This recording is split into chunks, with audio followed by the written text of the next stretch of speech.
In today's video we're going to be talking about just doing some basic soldering on these 18650s. This is part of my continuing project building a 7S 80p setup. So just thought I'd give you guys a little bit of a quick take on soldering. So the first thing is you need to have a good iron. For doing batteries in particular, you want to keep the total amount of time that you're heating the batteries down to a minimum. Some people prefer to spot weld. That's fine, no big deal. I happen to be a solderer, so that's what I'm going to do. Feel free to spot weld if you'd like, but the goal here is to use a large iron. This particular one was 20 bucks on Amazon. It's a 100 watt iron, and I just used the standard tip there that comes on it. There are some others, but this one works out pretty good. You can probably also see that that tip is pretty garbage right now, so I would recommend, if you can, that you pick up some tip tinner. If you don't have this, you can just do it with solder the old-fashioned way. But the first thing you want to do is get your tip good and clean by using the sponge that's included. I've already tinned this particular one today, but just to show you the process, it's pretty straightforward. Literally just stick it in there, let it sit and bubble for 20 seconds or so. All it does is put a nice fresh clean surface on the end of the soldering iron tip, then wipe that off. It's tinned and you're good to go. That helps with heat transfer. So what you want to do is literally just put the flat edge onto the top of the cell. Your solder beads should always turn out nice and shiny. If they're dull looking, that probably means you have what's referred to as a cold solder joint, and you're going to want to go back and give that one a little more heat to make sure that everything is working correctly when you go to make the electrical connections to it. Sometimes the metal that's underneath the solder that you're putting on will wick away a little more of the heat than it would otherwise, but yeah.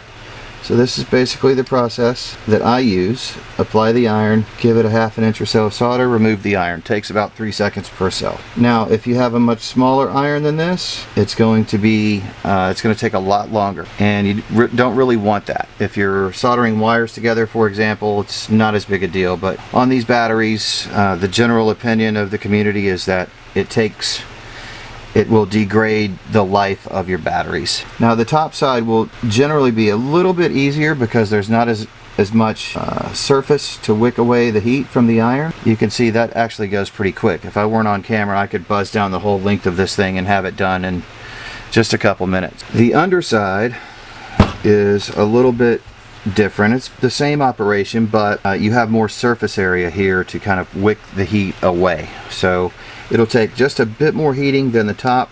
You may notice too that I'm in the habit of keeping my solder itself way up away from the battery itself. That's because as you start making connections, you definitely don't want to lay the solder down across your batteries, or it will short.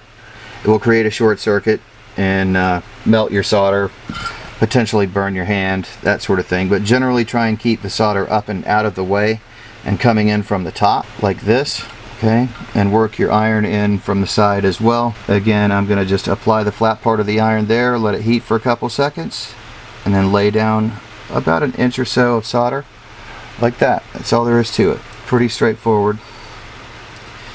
It actually goes pretty quick, and you don't really need that much solder, really. You'll get a feel for it after you do a few. I would say these last couple are really all you need. The goal here, what I do is I do all of one side and all the other. This is just pre-tinning to make it easier to lay down the 30 gauge fuse wire that I'm going to lay down. Again, keep this stuff away from your battery. Work off the spool. Don't drape it across like this, or just get yourself out of the habit of putting things across. You'll see that this part goes really super fast. There's practically no heat needed in order to do this. You simply lay your wire down, melt the solder a little bit that you had previously applied, wait for it to cool, give it a little pull. It should not break off easily. Then over the top of the bus bar here and straight down onto that little piece of solder, that little solder pad there. Wait till it cools, and again give it a quick tug, and it's about that easy. Now you have a little fusible link that has a rough strength of about 5 amp of power carrying capacity, which is more than enough to charge these batteries, but it will blow in the event that one of the individual cells has an issue before the battery itself can suffer from thermal runaway from all the other batteries in the pack dumping it in there. So this isn't really hard at all. Again, you're taking advantage of those little solder pads that you put down just a couple minutes ago, and that's really all there is to it, except for just attaching those fuse wires to the bus bar. Now in my case, I'm using 6 gauge solid copper wire. That's pretty thick. You may or may not have that much, but it can take a little bit to heat this. It won't harm anything. You're going to need to put the iron firmly on top of there so you get a good amount of heat into it. It will take a little bit longer than it does for the batteries, and you'll see, hopefully you'll be able to see this on camera, you'll see when it gets hot enough to actually melt, because the solder itself will spread. See right there, it's not hot enough because the solder didn't spread out, but you'll get some heat into the bus bar in a minute, and there you go. And you'll notice that the next one that you do down the line will not take nearly as long because a lot of the heat will be left over from your previous solder joint. I hope that was helpful to you. Let me know if you have any comments or things like that. I'd appreciate it if you could like and subscribe for me. And we'll see you next time. Let me know if there's something you want to see.